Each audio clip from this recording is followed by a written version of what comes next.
Okay, it's 7 o'clock. I'd like to call the meeting to order. Please rise for the pledge.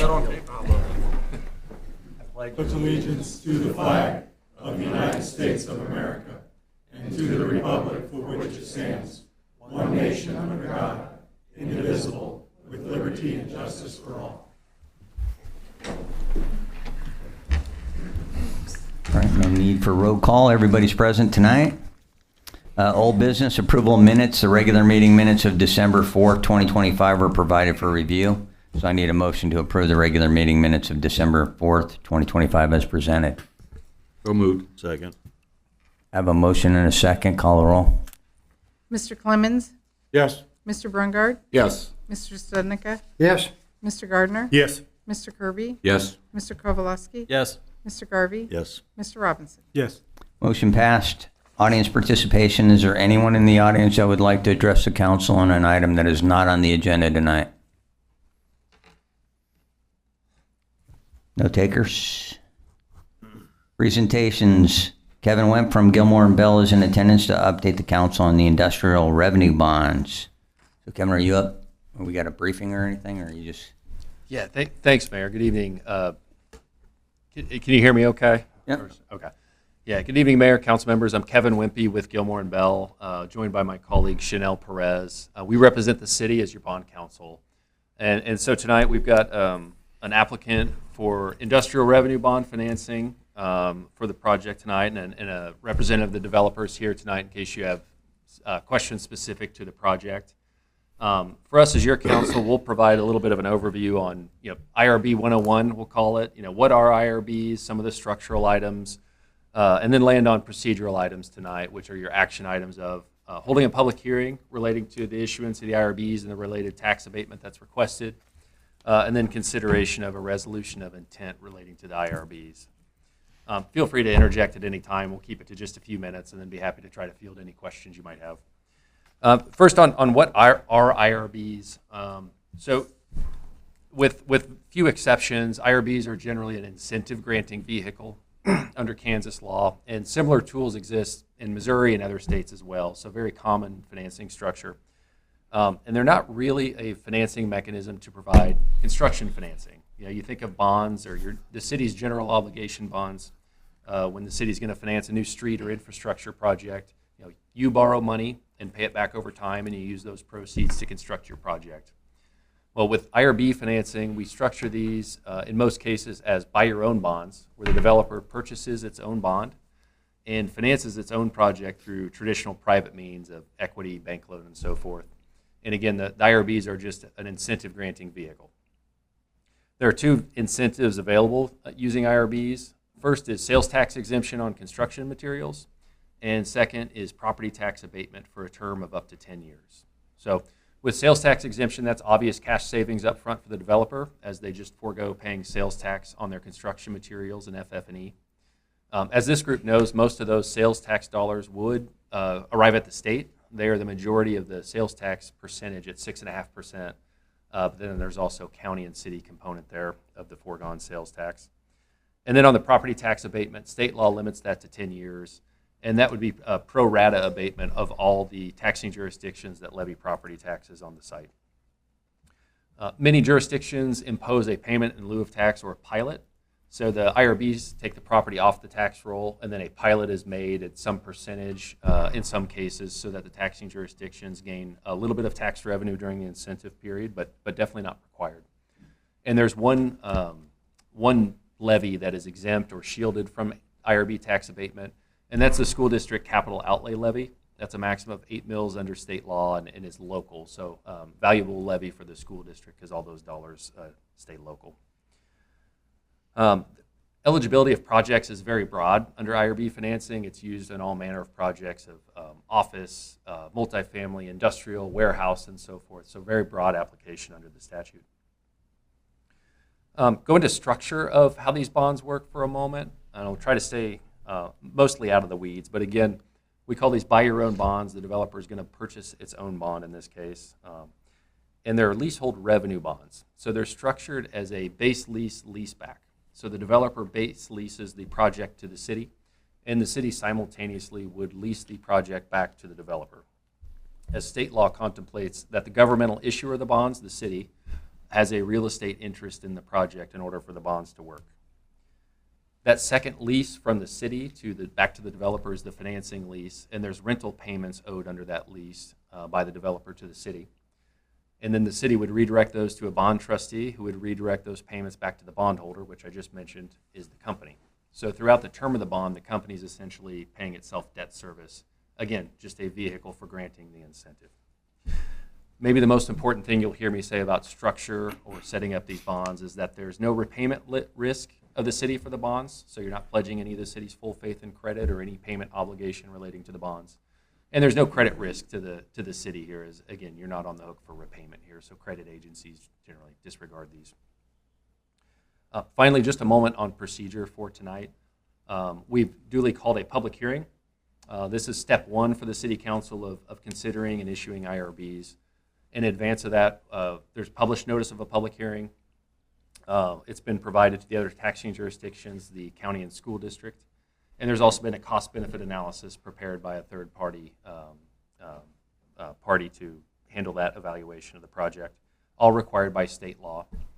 Tonight you'll hold a public hearing and take any public comment, and then at the closure of the public hearing, consider a resolution of intent. Should you choose to proceed under the resolution, the effect of that would be extending to the developer access to a sales tax exemption certificate that, again, they use to go purchase their materials for the project. And then we'd largely go our separate way from the developer during the construction period of the project. Step two and the final step for you all would be at or near completion of the project, the developer would return to request issuance of the bonds. And the reason for the lag between those two is that under state law, the issuance of the bonds is what triggers the property tax abatement. And so it goes by calendar year. So if we issue bonds on December 31st, which isn't the case here, but hypothetically, the tax abatement would take effect the following day for the following tax year. If you issue the bonds the next day on January 1st, it's 365 days until that tax abatement would start the following calendar year. So typically, that's why the developer approaches the city at or near completion. The property is mostly fully on the tax rolls, and that increases the value of that property tax abatement. Again, the applicants here tonight, the application's in your packet for issuance of up to $3 million worth of IRBs for the multifamily project here.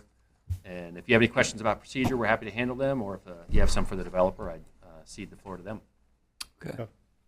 Go ahead, Kevin. On, you mentioned the city's not out any money or all that, but in here, what are the limited obligations of the city? Or if you can, try and take out all the legal words and summarize that big paragraph for me. You bet. So the city is the issuer of the bonds. It's your bonds. But the pledge to the security for the bondholders is that the city acts as a conduit for those lease payments that the developer would make during the term of the bonds under the financing lease. So your obligation is to redirect those rental payments to the bond trustee, who keeps the accounts and funds for the bonds, and the bond trustee is obligated to repay the bondholder, which again is the developer. So it's a bit circular as far as how the money flows during the outstanding period of the bonds. So if there's a break in the line anywhere, the city's still not out? That's correct. The statute, in fact, prohibits you from pledging your full faith and credit. Okay. And on section 10, it says termination of resolution. Why is there a 2-year gap from time we make the resolution to when it can be voided? Yeah, we typically put a back-end date there, so the resolution by its own terms terminates should the developer pause or not complete on time. Based on discussions with the developer and their proposed construction period here, it felt like 2 years was an appropriate term to provide them time to complete the project and return to you for issuance of the bonds. That's not by statute or anything, that's just project to project. Okay. And benefit of resolution, it mentions another entity. So is there an avenue where another company or person could come in here and be part of this? Section 11. Yeah, Section 11. So that provides that for the company to assign the resolution or the benefits of this resolution to another entity, they'd have to return to you all to approve that. But nothing would change? No, not unless you're otherwise amending, otherwise the substance of this resolution, no. And on the page with the cost of benefit ratios, who come up with the 7.50 and where does that number come from? And is that how accurate is that? So, where it says the city of Lansing, the discount rate, that's a variable that you use to figure out these. I have the cost benefit analysis, but I'm not sure which one you're pointing to. So. Well, it's the page for city of Lansing. There's one for each entity, one for the county, one for the state, one for the, it says Oh, discount. summary of costs and benefits for the project.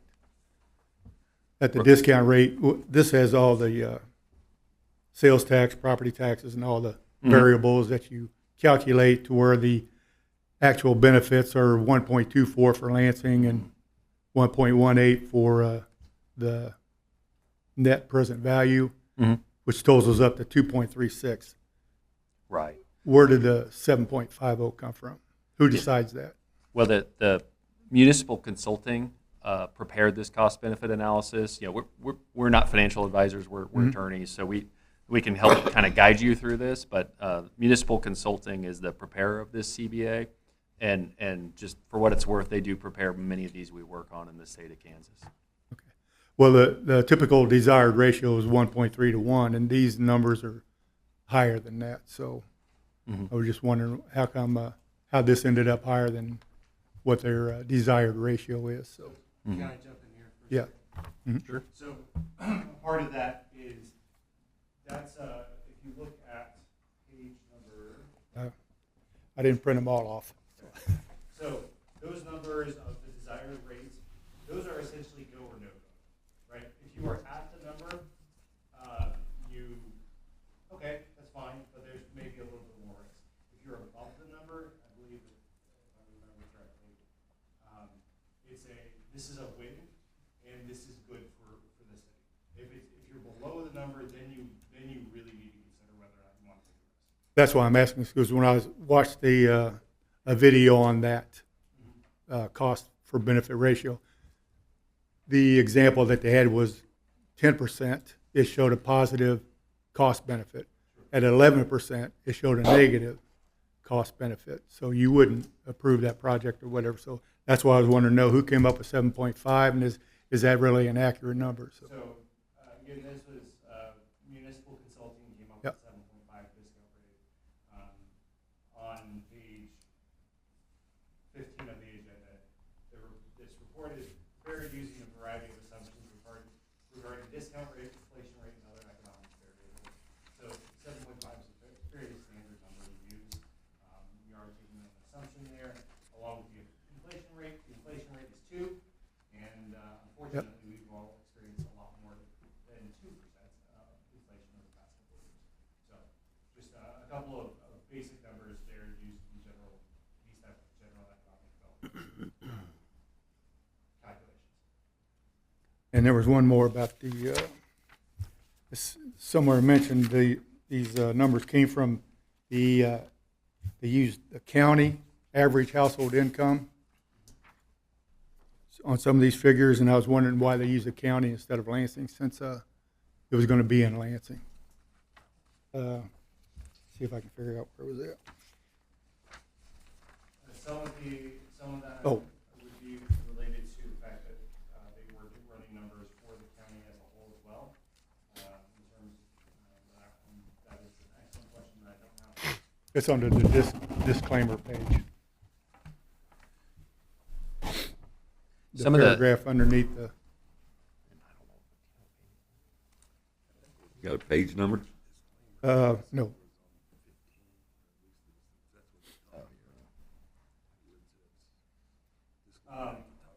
Again, with household information or county level household information, they are running calculations, or Mr. Rob is running calculations for the city, the county, and the school district.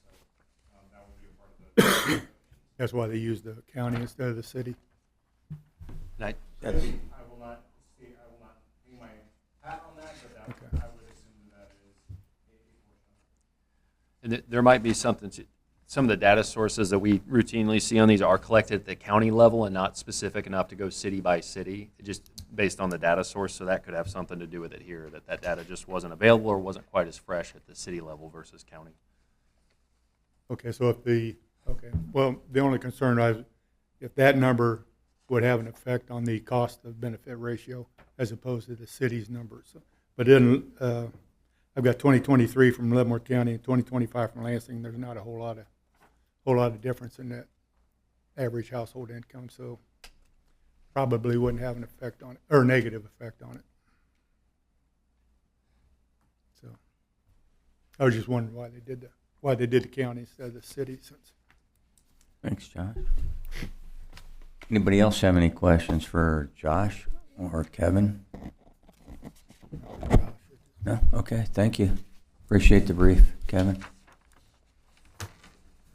New business, item number 2 is public hearing regarding the issuance of industrial revenue bonds and the adoption of Resolution B12, 2025. Need a motion to open the public hearing. So moved. Second. I have a motion and a second to open the public hearing. Call the roll. Mr. Clemons? Yes. Mr. Brungard? Yes. Mr. Studnicka? Yes. Mr. Gardner? Yes. Mr. Kirby? Yes. Mr. Kowalski? Yes. Mr. Garvey? Yes. Mr. Robinson? Yes. Okay, the public hearing is now open. Is there anyone who would like to speak during the public hearing? Jeremy, come on up.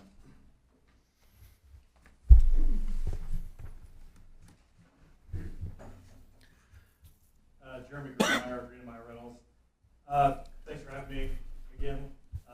First of all, I'd like to thank Tim and Josh for their work getting everything to this stage, helping us try and find another way to get this project out of the ground.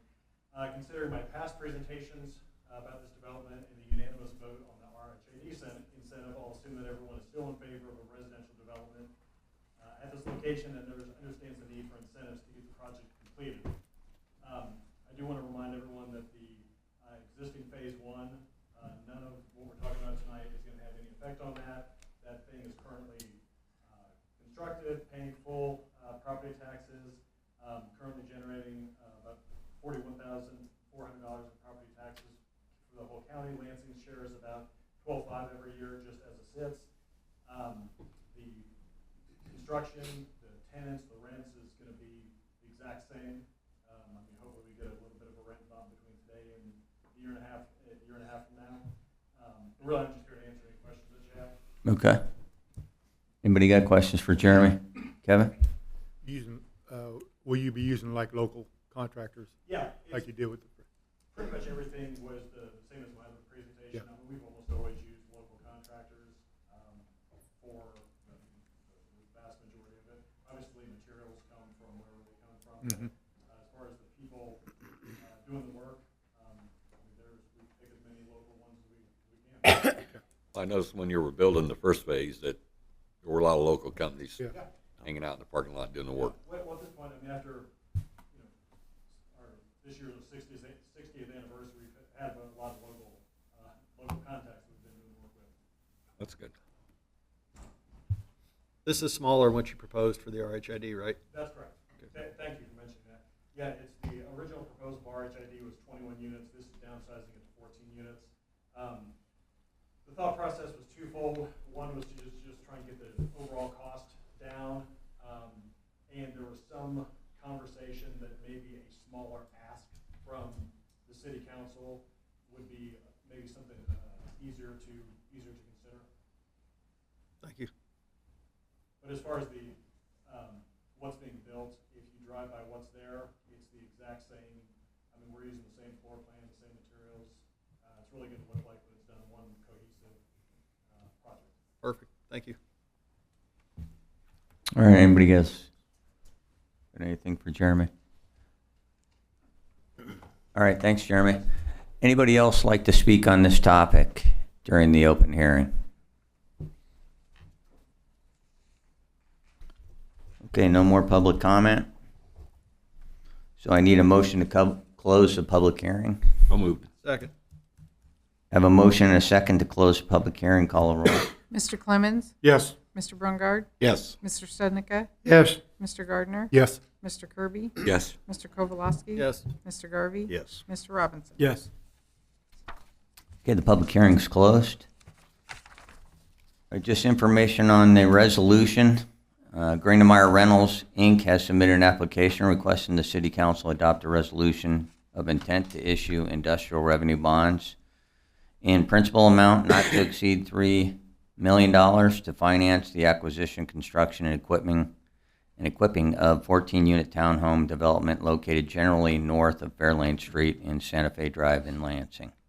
Proposed resolution expresses the city's intent to use IRBs under KSA 12-1740 and to request a 10-year 100% ad valorem property tax abatement on improvements and finance with bond proceeds.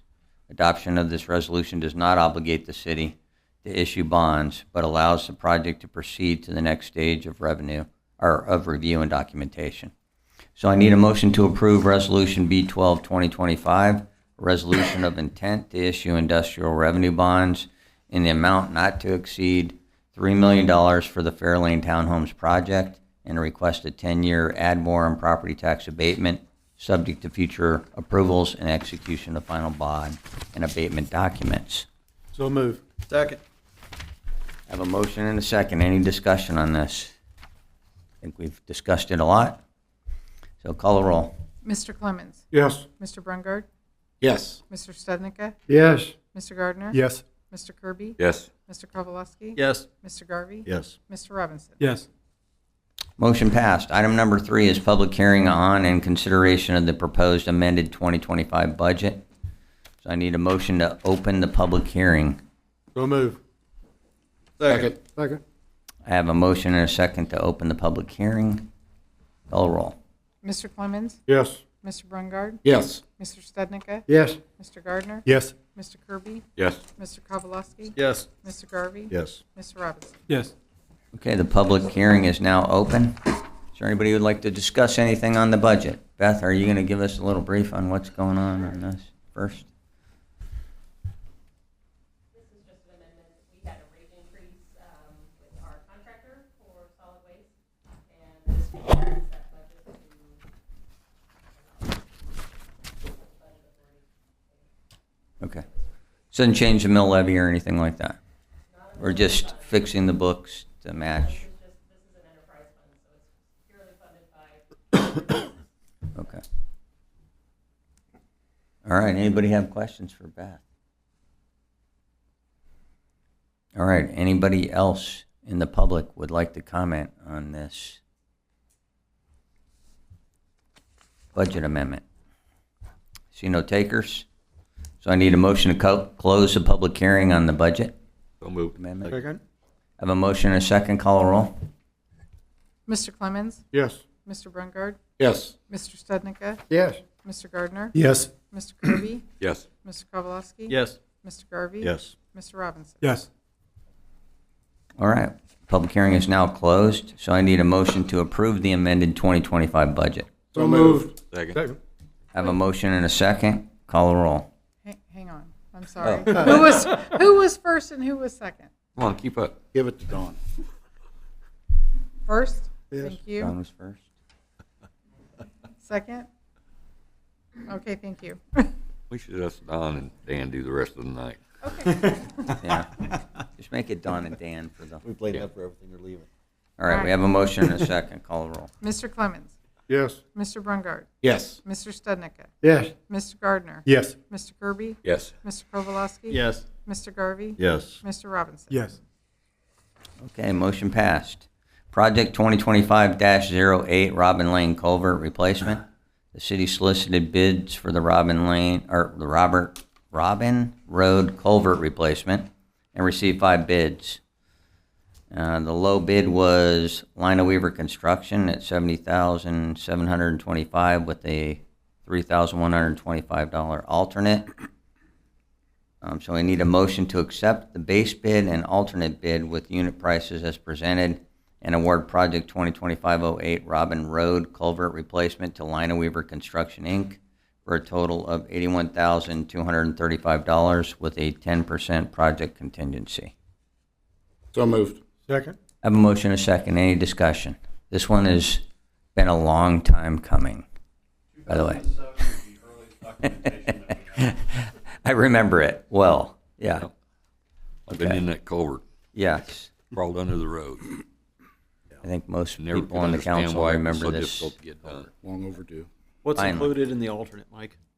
An additional amount of riprap, Okay. just in case we need to armor a little bit more. Mm-hmm. Okay. And mostly so it gave us another unit price for additional riprap if we wanted to armor. I mean, doesn't take a lot to, riprap goes a long way. Sure.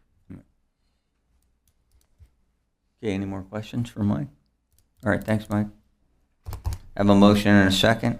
Call roll. Mr. Clemons, Yes. Mr. Brungard, Yes. Mr. Studnicka, Yes. Mr. Gardner, Yes. Mr. Kirby, Yes. Mr. Kowalski, Yes. Mr. Garvey, Yes. Mr. Robinson. Yes. Motion passed. Item number 5 is resolution number B11, 2025, a resolution authorizing staff to waive the requirements of KSA 75-1120A as they apply to the city of Lansing for the year ended December 31st, 2025.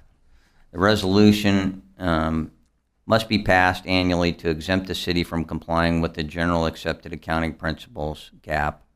GAAP basis financial statements are difficult to read and interpret for those who do not have a financial background. In the state of Kansas, it is permissible to provide financial statements using the Kansas Municipal Audit and Accounting Guide or cash basis of accounting. This aligns with the audited financial statements more closely than the financial statements used throughout the year. So I need a motion to approve Resolution B11, 2025, GAAP waiver. So moved. Second. I have a motion and a second. Did you get that? Motion and a second. Call the roll. Mr. Clemons, Yes. Mr. Brungard, Yes. Mr. Studnicka, Yes. Mr. Gardner, Yes. Mr. Kirby, Yes. Mr. Kowalski, Yes. Mr. Garvey, Yes. Mr. Robinson. Yes. All right, motion passed. Reports from department heads. Any department heads? Your time right now. Come on. No? No takers. City attorney. Nothing to report, Mayor. Okay, Tim, city administrator. We got notification maybe a month or so ago that we were not successful on that grant to expand public transportation into Lansing through that Ride LV program. If you guys remember, that was kind of a joint effort between the city of Leavenworth, the Guidance Center, and us. The Guidance Center, because they're the ones who oversee the drivers, they do the dispatch. Leavenworth, because it's their program, their app. So it was kind of a joint effort. So unfortunately, we didn't find out until after the applications, even for this year, were due. So if we're interested in doing that, we wouldn't be able to reapply for that grant until 2026, fall of 2026. So it's still a ways out. And again, we almost need to cooperate with Leavenworth and the Guidance Center if we do want to do something like that, because we just don't have the capability to do dispatch and hire more drivers and have a van like that ourselves. So I did want to give you guys an update on that. Tim, Yes. it was kind of a perfect storm, lots of people leaving, and I think that contributed, Yeah, that maybe contributed. some lack of communication, I don't know. That contributed to the timeline of us not finding out Right. for probably 3 or 4 months after the Right. Guidance Center got notification.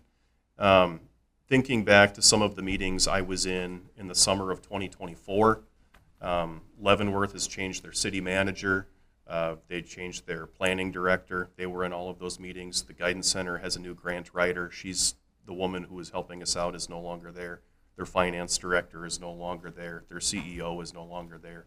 So, I mean, it really was, there was a lot of turnover between those two organizations. And thinking back to some of those me and Chief Kitchens are probably some of the only people who were in those meetings who are still employed by those bodies. So, Tim, what's the impact, though? I mean, if we hear later that we didn't get the grant, or tomorrow that we didn't get the grant, could we have reapplied yeah, in the meantime? hypothetically, if we would have known in June or July, we could have applied Okay, in October Yeah. or November. okay. Um, But now we got to don't- wait. I'm sorry. I'm sorry. Yeah, now we would have to wait until the Okay. fall of For the next cycle. 2026. Go ahead. Yeah. Please, Gary. I also believe that there's got to be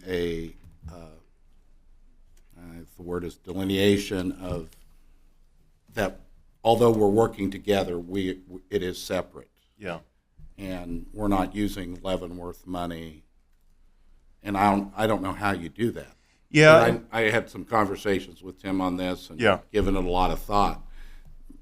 Would you say, am I off base in thinking that? Not at all. I mean, it's my understanding that I think Leavenworth cuts the Guidance Center a check every year to oversee the program. And had we been accepted, we would have done that too. The grant was only for the vehicle.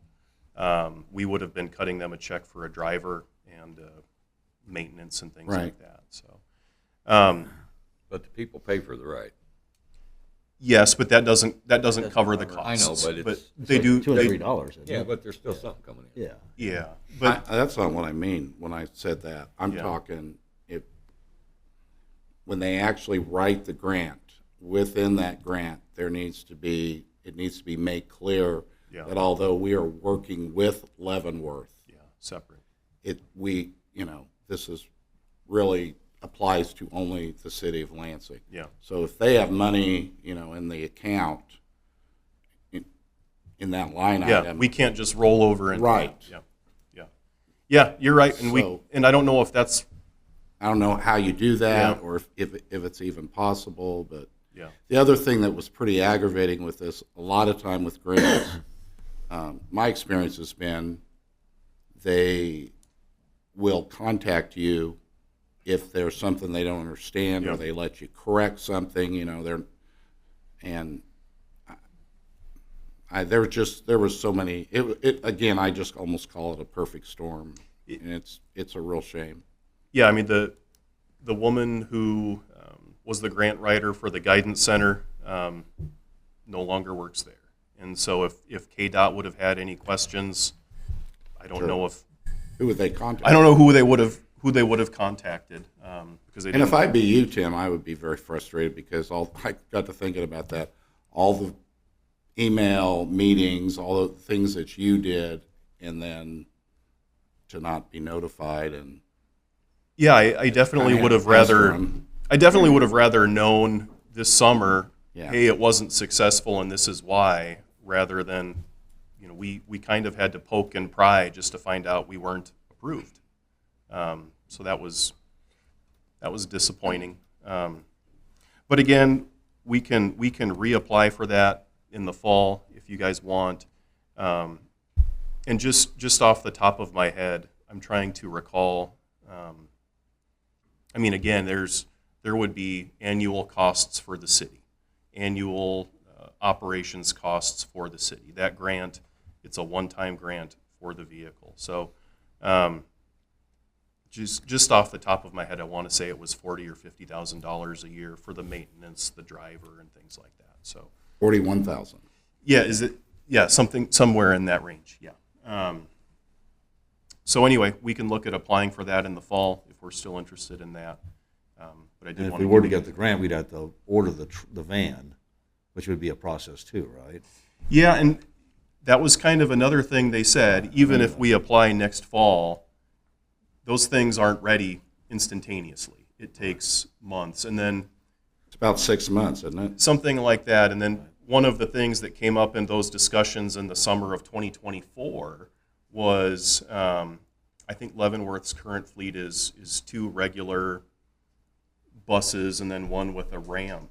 So we were going to order another one with a ramp. Right. So that would probably extend it even more. Right. So yeah, there's a lot that went into it. And again, it was kind of a partnership between the Guidance Center, Leavenworth, and us. So again, just found out we did not get it. Wish we would have known sooner. But again, there was a lot of turnover at the Guidance Center. Tim, can we, if everything happens in the fall, is there anything we can schedule this for a work session like in June or something like that and try to get ahead of it? Yeah, we can Hash out all invite people back or have those discussions. Yeah. I'm trying to recall. we had folks from Leavenworth at a meeting a couple of years ago. Yeah. I We can't did. remember if Yeah, we- City administrator and Nancy Ballard and Nancy came. Bowder was there, yeah. But we can invite people back, absolutely. So. One other thing, shifting gears. Anything else on that topic before you change subjects?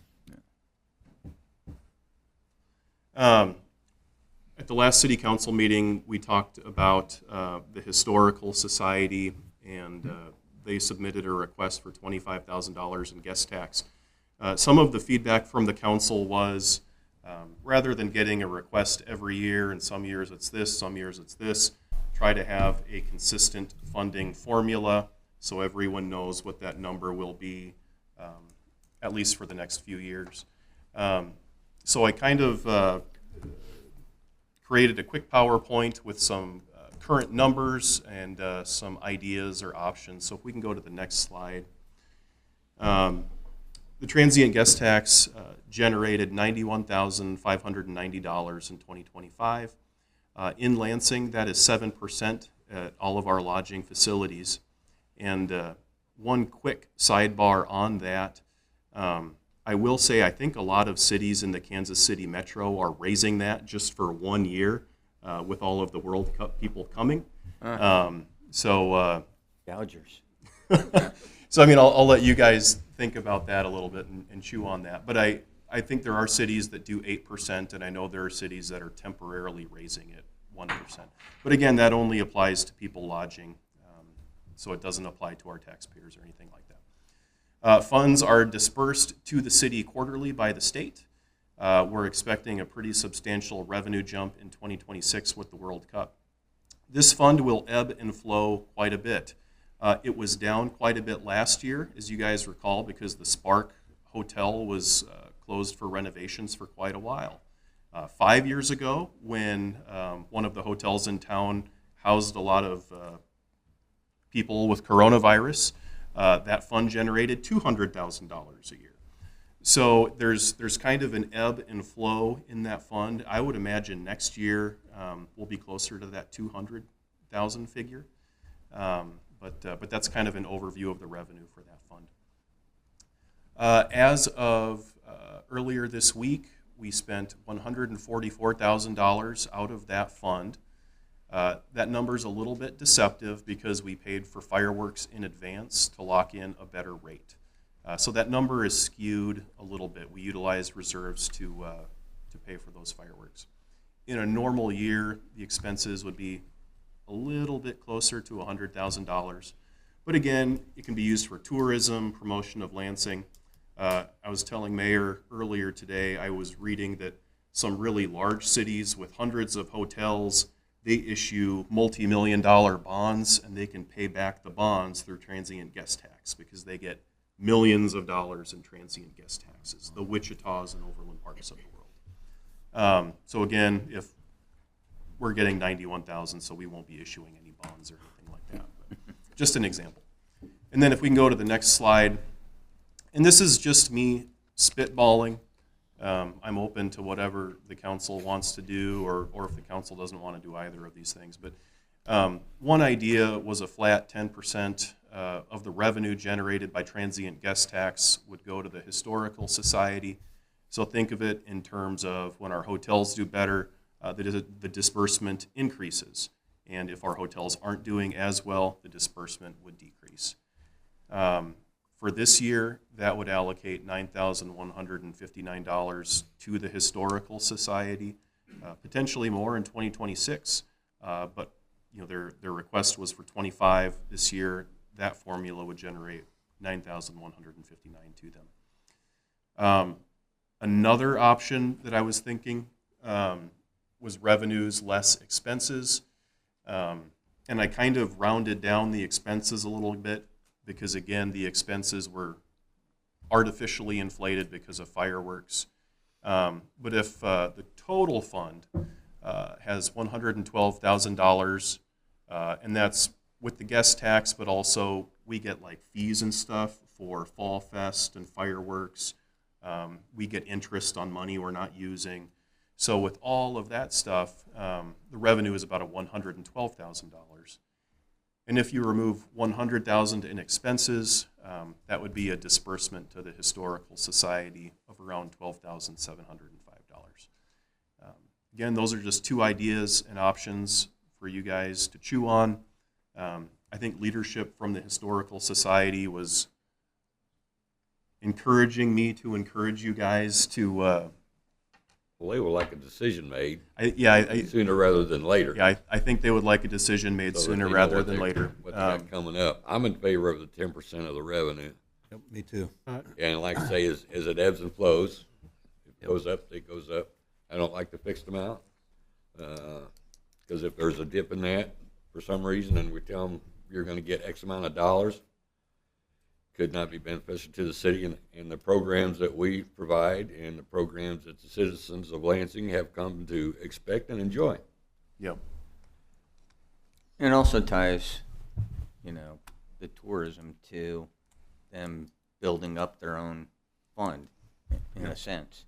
If you have people coming in and eating at the hotels, well, then they're actually increasing their revenue over time. So Oh, I'd be in favor of doing it for 3 years, starting this year. I talked to Beth the other day.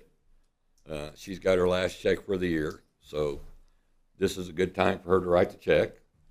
And then next year, when she gets her final check, and I don't see anything wrong with the Historical Society coming in and giving us a little bit more information than they gave us last time. I agree. I think they need to do an accountability report of what they use the money for. Not Yeah, I mean, only the money they get from us, but the 105,000 they generated from their revenues. They need to be a lot more forthcoming. There's a little bit of concern once we open that door, Absolutely. A few years ago, where people want grants for this and that and the other, and there were disagreements on who ought to get what, and so we just quit. And so I think the fact that we're opening the door could create problems down the road. Maybe one thing to jump in, because this is not I've heard a that. charitable organization, though. Yeah, I was going to say, This is a tourism. The example I think you were referencing, I thought it was like a clinic in Leavenworth. Well, there were several, yeah. But I mean, Those are we're not able to fund things like that through guest tax. You know what I mean? And that would have been funded Well, yeah. through a different Right. means, whereas this is just guest tax, not touching property taxes. Yeah, but as well as I do, people are going to go, well, you gave them money without knowing the whole story. Yeah, fair point. Because I've talked to 3 people this week who were opposed to this 100%. And then I explained to one of them where the money was coming from, and then it was, oh, well, okay. So it's a matter of education, getting sure that people know where the money is coming from. Yeah, I mean, it's a perfect funding stream for tourism. I mean, because it's based on what they're bringing in. I mean, they get a percentage of. That's why I like the transient guest percent tax better is than perfect. a fixed fee. Yeah. And then if they encourage their guests to stay in Lansing, Yeah. that'll increase our percentage. I mean, not their percentage, but their revenue. It helps them, Right. yeah. Yeah. Well, another thing I was disappointed to hear was that they had, other than the car show, they've done no fundraising. And I remember when I came to town years ago, they had spaghetti dinners and 5K pie Sundays. 5K and race. 5K race. Yeah. And apparently, from what we were told the other night, they did a car show. And it can't get any easier than it is today to go to Freddy's or Culver's and do a fundraiser. They tell you what night. You don't have to do anything. That's just the night you go. First 1 or 2 Freddy's did. If you didn't show up with that coupon thing, it didn't count. So I'm a little disappointed in that. But I'm willing to work with them and review this after 3 years. I mean, we'll see what it does.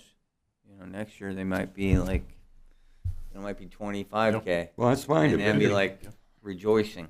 Yep. But I mean, if you tie it to the transient guest tax and then bringing people into our town to stay in our hotels, you can't get a better tie-in than that. Right. In my view, I don't know. What do you guys think? No, I'm fine. I'm fine with the 10% of revenue. Let's do it for 3 years.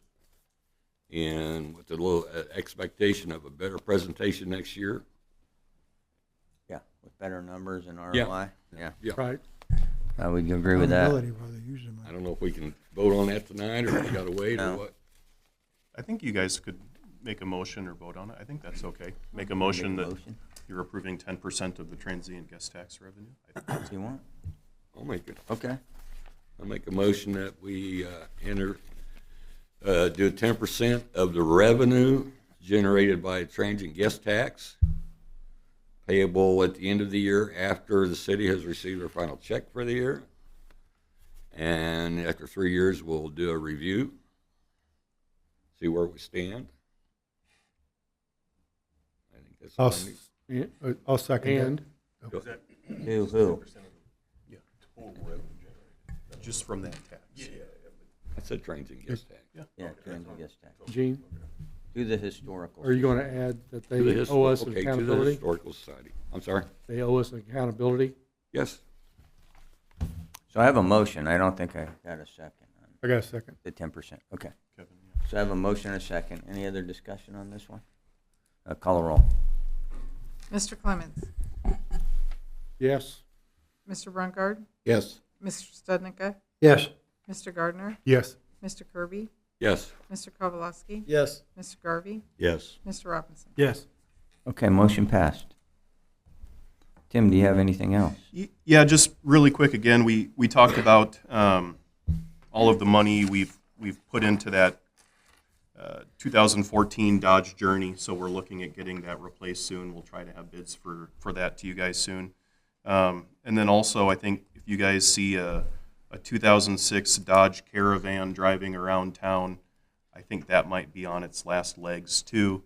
I think, having that vehicle for 19 years and Jason's still driving it, we've gotten a lot of good use out of it.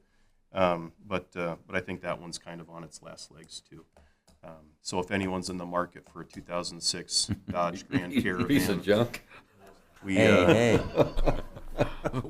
Well, talk I'm to just us. going by Yeah. what he said. Jason's taking great care of it. Yes, Hey, and that's get on all I Purple have. Wave. Yeah, So if you're interested in a 19-year-old van, we'll give you the link on Purple Wave. All right. What was that, Mr. Clemson? Gently used. Gently used. Gently Yes. Is that it, Tim? Yep. Okay. Then we'll go around the horn, start with Dan. Well, I want to thank the staff, like I've voiced, and Tim, echo what Don said during the reception. We have an excellent staff here. I didn't get any pushback, any questions I ever got. And they made sure that I understood the answers and was able to perform the duties that were expected. And I thank each and every one of them. That's it, Mayor. All right, thanks, Dan. We'll miss you. Carrie. I wanted to thank Dan and Dawn. Dan, I worked with you for a few years, but it's been a pleasure. And I always learn a lot from people, and I try to listen to what they say. And Dan has been good at, I feel like I've listened to him, he listens to me. We don't always agree, but we hear each other. Absolutely.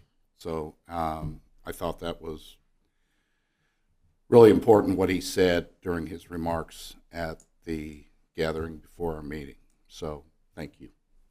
And when I first came on the council in 2009, I call it, well, I wasn't so much young, but I was certainly dumb where city work and the guy that I could always turn to during a meeting if I didn't understand something or if there was an acronym being used. And I thought there were a lot of acronyms in education, but holy cow, a lot of it in city government too. But I could always ask Don a question, and he never made me feel like I was foolish, always gave me a really good explanation. And he was another one. We could agree to disagree, but we still got about our business. And I I will miss him, to be real honest. So, and Barb, thanks for giving up all those years too. So, and the other thing I would like, and I don't know if this is the appropriate time, Mayor, but Christmas is on a Thursday, and then we want our staff to come back that Friday, and I was wondering if the council would be okay, if it would be appropriate, if they could, our staff could have off that Friday. And this wasn't my idea, this was us talking beforehand, so most of the credit goes to Mr. Clemons, but I just think that would be a good thing to do for them and show our appreciation for our staff. They work hard. I mean, we've got a really good staff. We hear it all. We tell them that all the time, and this would be a way of really acting on that and showing our appreciation to them. So I don't know what thoughts are. Yeah, I on mean, that. you can, I mean, I'd leave that to Tim, but Tim, or if you're good with it, we can make a motion to give him the day off on Friday. I mean, unless you got any issues with that, Tim. I have no issues with that. All right, Carrie? I mean, You want to I make would the like motion? to make the motion that city staff be off the Friday after Christmas, December 26, 2025, Second. With pay. with pay. Sorry. I have a motion and a second. Well, you just. Any told us. discussion other than that? Oh, you threw that in there at the end. I like the what. No, this is All right, that's Don part of the motion. Studnicka keeping me in line. All right. Because, you know, that was. It's it that was sage important. advice. Okay, I have a motion and a second. Call roll. Mr. Clemons, Yes. Mr. Brungard, Yes. Mr. Studnicka, Yes. Mr. Gardner. Yes. Mr. Kirby, Yes. Mr. Kovaleski. Yes. Mr. Garvey, Yes. Mr. Robinson. Yes. Motion passed. Merry Christmas, staff. I wouldn't dare do that one. Thank you. Thank you. Okay, we'll go to Don. I don't have anything else other than say thank you, and it's been an honor to serve the city for as long as I have, and I'll see you around the neighborhood. That's all I have. Okay, thanks, Don. Kevin? Dan, it's been a pleasure serving on the council with you and appreciate your efforts with the LCPA and keeping us informed and all that. And Mr. Studnicka, to say it's been an honor to be on the council with you would be an understatement. It's more of a culture shock not having you sitting in your chair. I think since I've been involved with the city council, you've been there. So I've always admired your ability to maintain your composure when here, back in the room back there, and also out in the public. So it's always something that I've respected throughout the years. So thank you for your service. Thank you. Good day, Kevin. Thank you. Oh, All right, Tim, and thanks for hitting my emails up. So on short notice. All right, that it, Kevin? Yeah. Okay.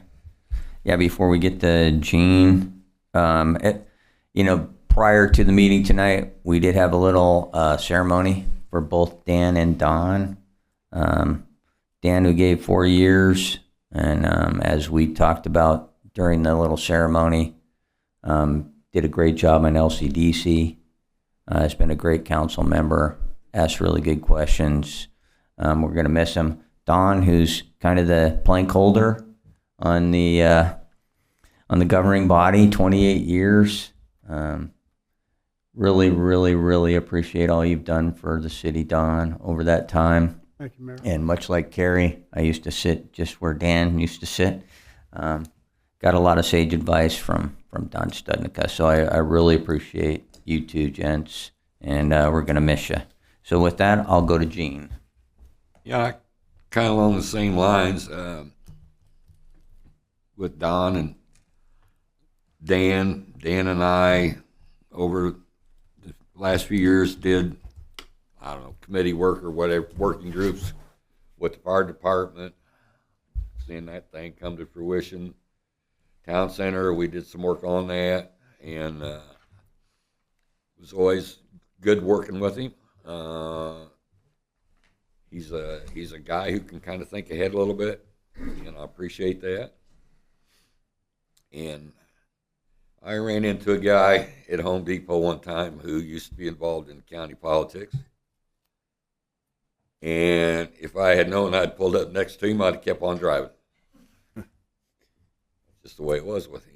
And I got out, and he said, "You guys disgust me on the city council." And I said, "Why is that?" And he said, "There's too many 8-0 votes." I said, "I take that as a positive sign, that we're working together, we're coming to an agreement. Maybe there's a little disagreement, but we take our votes, and they are a high percent of them are 8-0.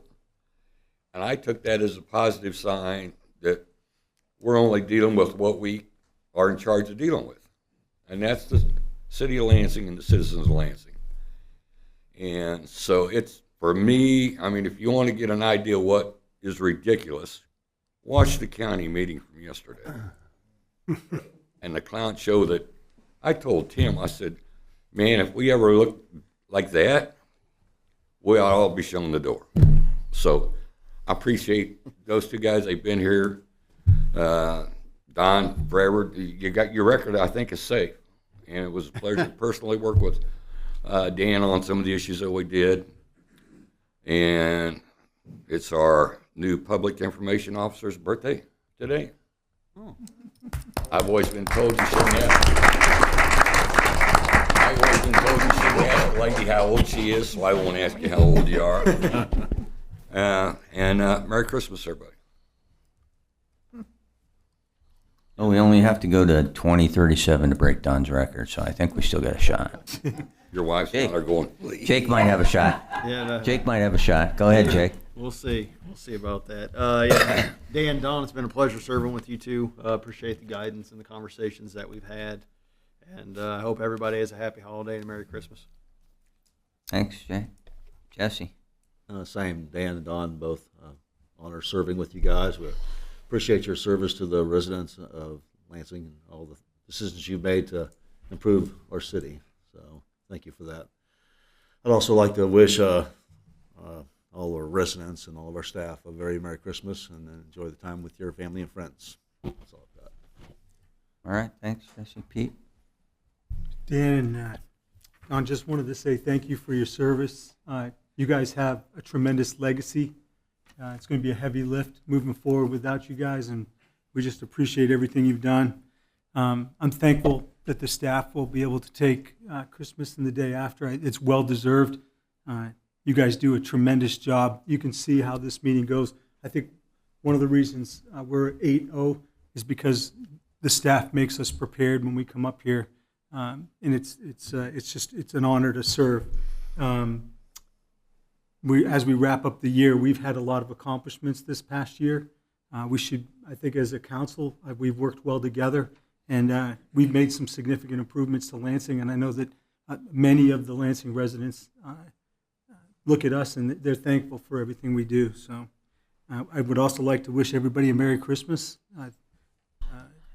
It's a great time of year, and we can come together as a community and just share our successes and some of the things that haven't also gone the way we expected, but we did it together, and we did it as a community. And with all that, I'd like to make a motion to adjourn. Second. I have a motion and a second to adjourn, but before we do, Merry Christmas and Happy New Year to the staff and the governing body, and call a roll. Mr. Clemons. No. That boy. Go down swinging. Go on. Mr. Brungard. Yes. Mr. Studnicka. No. 6-2. Perfect. Mr. Gardner. Yes. Mr. Kirby. Boy, how interesting do I want to make this? Right. Tie-breaking. Yes. Mayor may have to make the final. Mr. Kowalewski. Yes. Mr. Garvey. Yes. Mr. Robinson. Yes.